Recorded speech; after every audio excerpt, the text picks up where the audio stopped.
Hello friends, welcome to my new vlog. আজকে এখন মা চলে এসছে আমাদের পয়লা বৈশাখের সব জিনিস দিতে।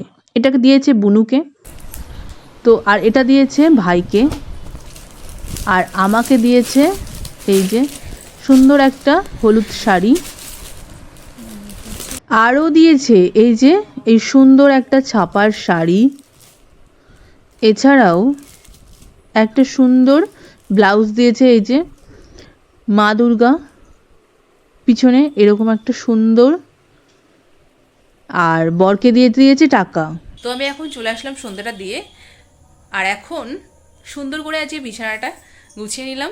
আজকে হলো চৈত্র সংক্রান্তি, কালকে যেহেতু পয়লা বৈশাখ, তাই নতুন একটা বিছানা চাদর পেতে নিলাম। কি সুন্দর, তোমাদেরকে দেখাচ্ছি বিছানা চাদরটা। তো আর এখন যাব ওই বাড়িতে, কারণ হলো পয়লা বৈশাখের জামা প্যান্ট এখনও দেওয়া হয়নি, কালকে পয়লা বৈশাখ এখন আমি দিতে যাব। তো সেটাও তোমাদের সাথে দেখাচ্ছি, মায়ের শাড়িটা আর বাবার গেঞ্জিটা। তো তোমরা সাথে থাকো। এই দেখো কি সুন্দর না বিছানা চাদরের ছাপাটা, আমার তো দারুণ লাগে। হালকা কালার, সাদা ইচ্ছা, কিন্তু সাদা তো একদমই থাকা যায় না। এই যে চলো এবার তোমাদের সাথে শেয়ার করে নিই আমি পয়লা বৈশাখে কী কী দিচ্ছি সেগুলো।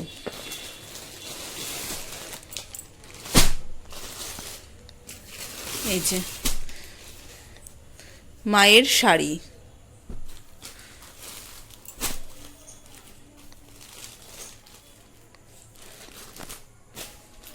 শাড়িটা খুব সুন্দর, ক্যামেরায় যতটা না সুন্দর লাগছে সামনাসামনি খুবই সুন্দর।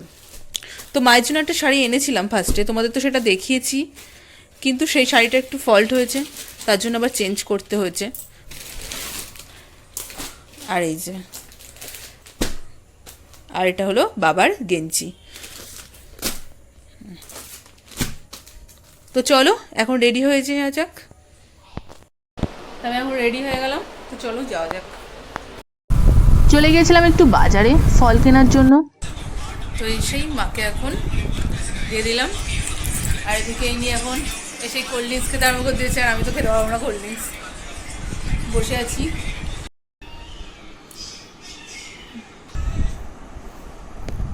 আবার এখনই দিয়ে দিয়েছে এখন দই মিষ্টি, সেটাও খেতে আরম্ভ করে দিয়েছি।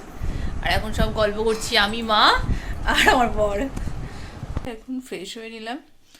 তো আজকের মতো এখানেই ভিডিওটি এন্ড করছি। ভালো লাগলে কী করতে হবে, অবশ্যই লাইক কমেন্ট সাবস্ক্রাইব করে দিতে হবে। Tata, bye bye.